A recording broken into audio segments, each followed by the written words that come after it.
looks like I was going to that side, right? But instead of going there, I'm going to step over. Yes. There. I'm probably going to take my heel and suck it into the hip, so I have a nice fulcrum there. Or it might be high for a different kind of fulcrum. But I think I'm going to come in here, pull over, and then I can push in, pull back. Oh, gotcha. I actually think I like to try my body. It feels like more. Here, and there's a lot of work she can do in here with this work. Okay? Totally different stretch too from what we just.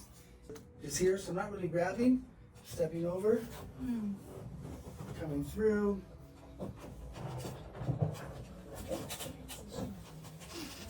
Yeah. Just that, here, just up here.